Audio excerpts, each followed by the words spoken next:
Welcome to the Natural Super Kids podcast, where you will discover practical strategies to inspire you to boost the health and nutrition of your kids.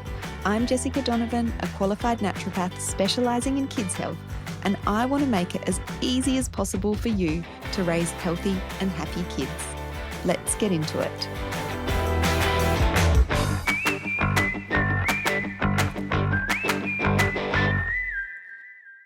Hello, welcome back to the podcast. Today we are continuing our discussion on reducing some of those really detrimental chemicals and toxins that find our way into our homes. And today we're specifically going to be talking about non-stick cookware and some of the detrimental effects that the chemicals used in non-stick cookware can have and some of the alternatives you can look at.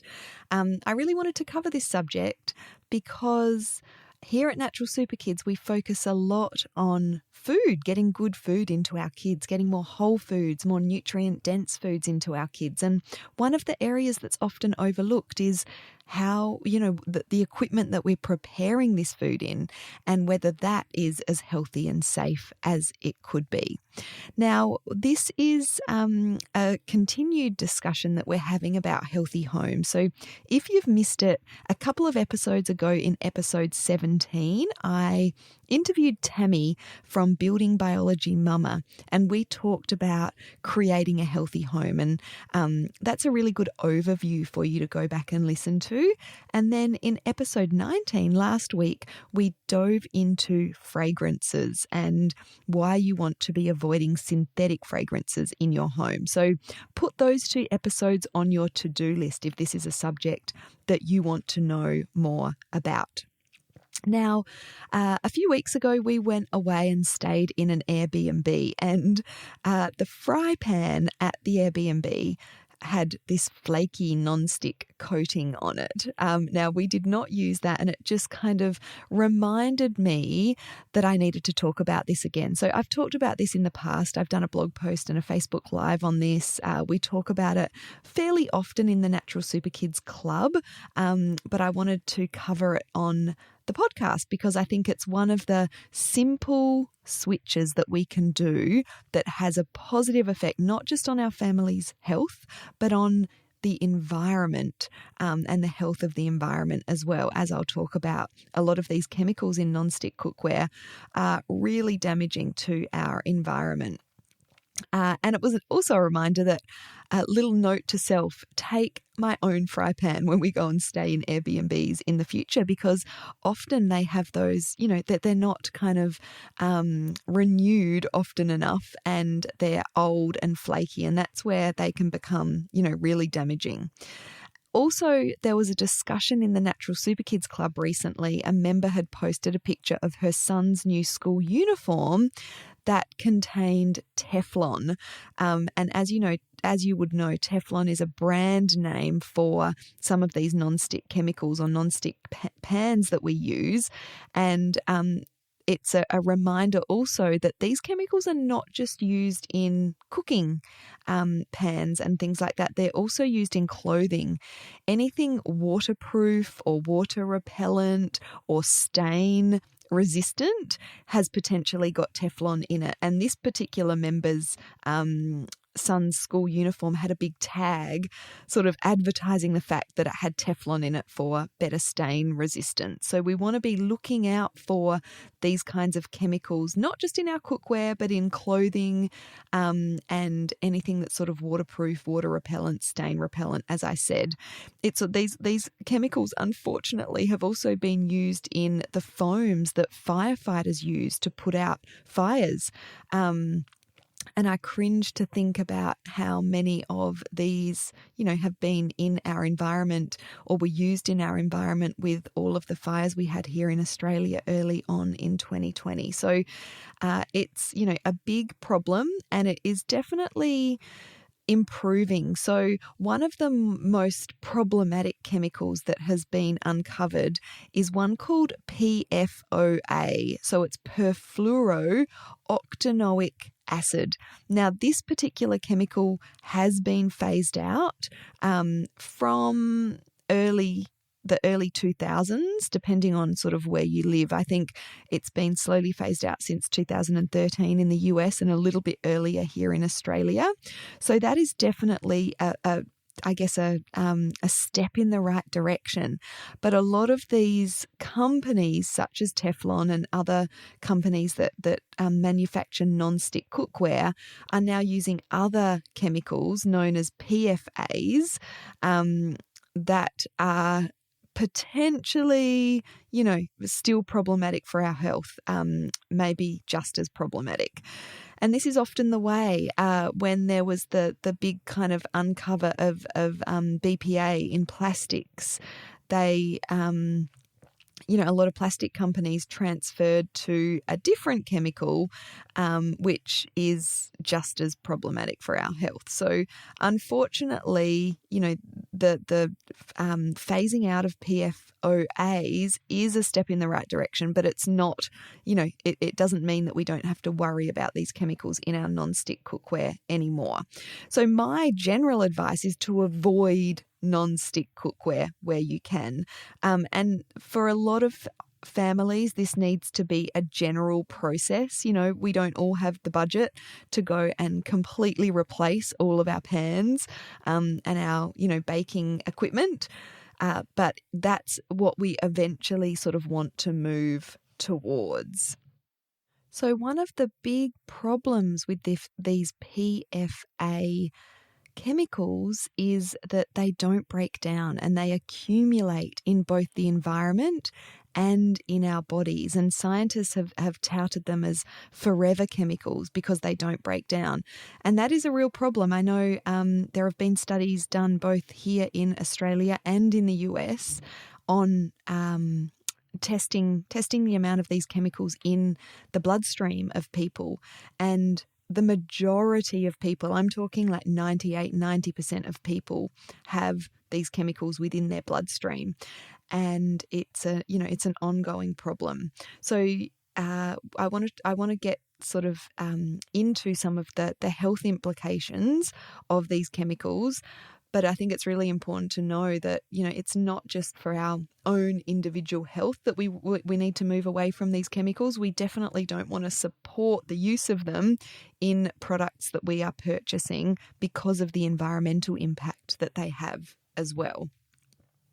These chemicals that are contained within non-stick cookware have a whole array of negative health implications. So there have been studies that link these chemicals with ADHD in children. And of course, ADHD is a multifactorial condition, but your child's exposure to non-stick chemicals is something that you can control. So, we really want to be thinking about those things that we have control over as parents, and these non-stick chemicals in our kitchen is definitely one of those things.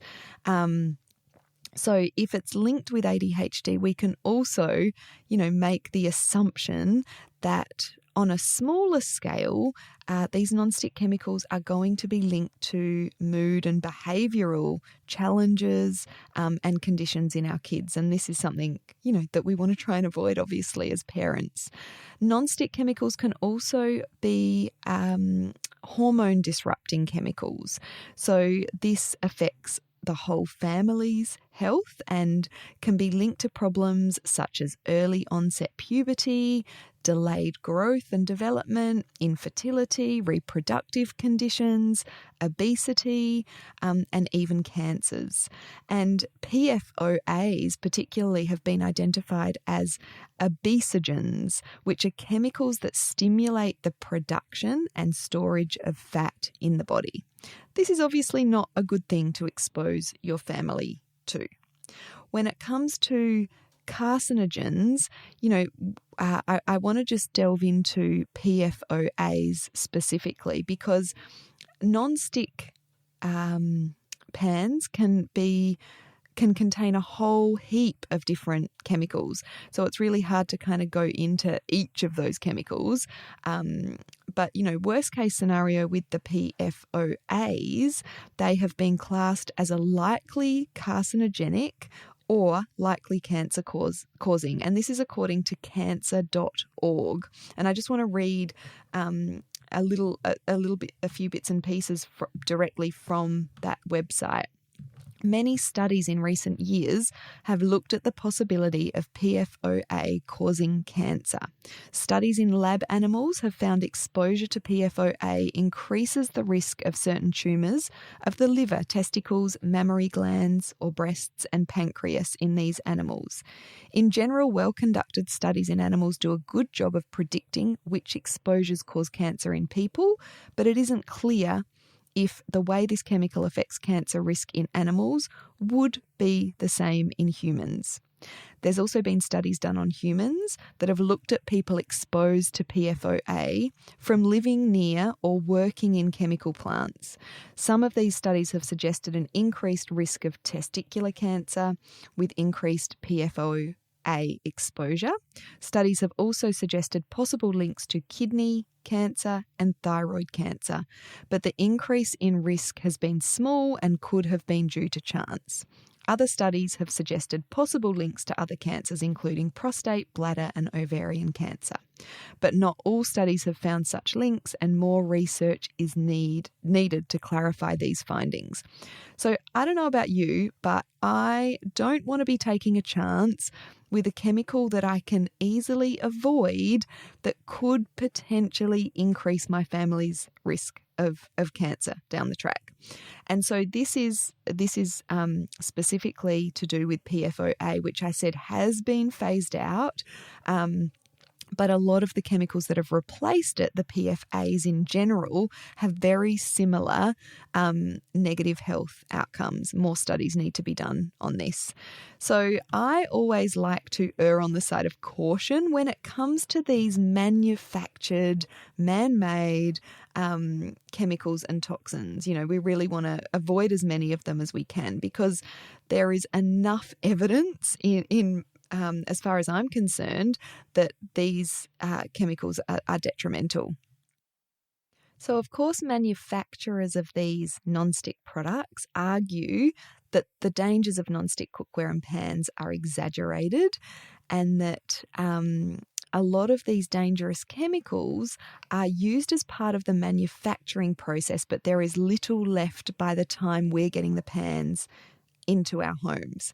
But we also know that Teflon and other non-stick fumes can cause symptoms such as headaches, fever, and muscle pains, directly from the fumes that are caused, that are caused from these kinds of pans, and they've even been known to kill pet birds that are in the kitchen. Now, this is at very high temperatures where the fumes, become problematic. But again, as I said, I like to err on the side of caution. You don't want to be spending your time cooking, or purchasing organic food and cooking nutritious whole foods for your family on a potentially toxic pan. So what are our alternatives? There are a lot of alternatives, and this is why I wanted to talk about this, because it's fairly easy to move away from non-stick cookware. So depending on which cookware you are looking to replace, you can look at stainless steel cookware, which are great alternatives to non-stick saucepans, ceramic and stone cookware, which you can often find as alternatives for baking dishes that might have non-stick coatings on them. Glass cookware, so heat-proof glass such as Pyrex are ideal for baking and storing food in as well. And then there's cast iron cookware, which is one of the best options for pans. However, many people avoid using them or are put off using them because of the weight and the need for seasoning to make them non-stick. So they tend to be quite heavy and need a little bit of kind of maintenance to keep that non-stick action going in terms of seasoning the pans. So I wanted to share a little bit about what I use, and I'm sure a lot of you have heard of Solid Techniques, the brand. They are absolutely brilliant. I've been using these pans for a good couple of years now. I started off with a small iron pan to see how it went, and I loved it so much that I threw away my old pan and started cooking in just this small little pan in batches. But since then, I've also purchased the larger 30 centimetre pan. So these Solid Technique pans, they are Australian made, which I love, and they are a lot lighter than your traditional sort of cast iron cookware, and that's because they're made of wrought iron. So wrought iron is half the weight of cast iron, and it can last for generations if cared for properly. So you do pay a premium for these pans, but they will last you forever. I mean, I don't know about you, but before I was kind of aware of all of this and we used to purchase the non-stick pans, they would need to be replaced every couple of years. These pans are sort of built to last for generations. So I'm telling my kids that, they will be using these pans with their families later down the track, and hopefully their kids will be using them for their families. So it's well worth the investment that you're paying. And, I'm not talking about crazy amounts, but for example, my first small pan, I think it was a 15 centimetre pan, was around $120. And the larger 30 centimetre family pan, which is the one I predominantly use now, is around $190. So yes, it is pricey for a pan if you're comparing them to the cheaper non-stick varieties that you might find at the department stores. But when you add it all up and know that this is going to last you for generations and at least your lifetime, it is well worth that investment. Now, one of the concerns about switching to something like the Solid Technique pans, or as I said, the cast iron cookware, this one is wrought iron, is the amount of time that it's going to take to maintain these pans and keep them non-stick. So I just want to say that I do very little to my pans. I seasoned them when I first got them. So there's a process of seasoning that you need to go through to kind of create that natural non-stick surface and to really kind of care for your pans. And so that just involves kind of adding some fat to the pan and popping it into the oven a few times. And quite honestly, I've never done any seasoning since. My secret is to use plenty of fats and oils in your cooking. Now, this is one of the reasons why non-stick pans became so popular. One, obviously, because of the convenience of having a non-stick pan and things not sticking. But the second one is that they were advertised to require less fats and oils in cooking, which was, so-called healthier for us. And this is the days, and I often forget that this is still a lot of people's mindset, is that fats and oils are bad for us. But if we're using healthy fats and oils in our pans, and I'm not talking about loads and loads of fats and oils when you're cooking, but a generous amount of fats and oils when you're cooking, I find, keeps the pan seasoned really well. And the other thing is you don't want to be scrubbing the pan. So the black kind of surface that forms on these Solid Techniques pans is actually good. That gives it that non-stick sort of property, and so you definitely don't want to be scrubbing that off. So just a simple wipe. They don't even recommend detergent, just some water and a cloth and wiping it off, and that's worked really well for me. So I highly recommend these pans, especially if you're in Australia. I'm not sure about the availability of them worldwide, but they're a fantastic company that they're bringing out more and more kind of options in terms of baking and dishes, and I think they've even got they've just released their first cooking utensil, so that's really exciting as well. Just a little side note, we want to try and move away from using non-stick coatings in our utensils as well, and also plastic utensils. So a good old wooden spoon or stainless steel utensils are what I generally recommend, but I am keen to try out the Solid Techniques utensils as well, especially again if they're going to last longer. Then I think it would be a good investment. So I'm going to add a link over to a store where you can check out these Solid Technique pans. So have a look in our show notes for those if you are interested. I really hope that this episode has encouraged you to move away from any non-stick cookware you might have at home. And as I said, it doesn't have to be all done at once.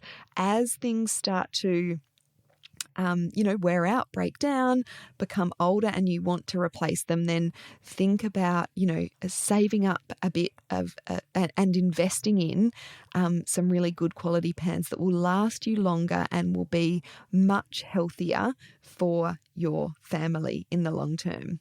And as I said at the start, also think about the clothing that you're buying. Check out your kids' uniforms or anything that is waterproof or water repellent, and trying to avoid these kind of Teflon or PFOA or PFA chemicals in your clothing as well. Okay, next week we are going to be starting a new series on immunity. Now, here in the Southern Hemisphere, we are heading into winter, and now is the time to start to focus on building your kids' immune systems and really making sure that they are functioning at their optimum to ensure that that your kids won't be catching every little germ and bug and flu and cold and cough and whatever other infection that is going around. So for the next at least 6 weeks or so, we're going to be focusing on different subjects related to kids' immunity. So really looking forward to bringing you that information. If you have any ideas on specific topics you would like me to cover within that series, then please send me a DM on Instagram over at Natural Super Kids, and I will be considering any all sort of suggestions for topics that you guys want to know about. So yeah, I can't wait to see you then, and I look forward to bringing you those episodes as of next week. Thank you so much, guys. Have a great day.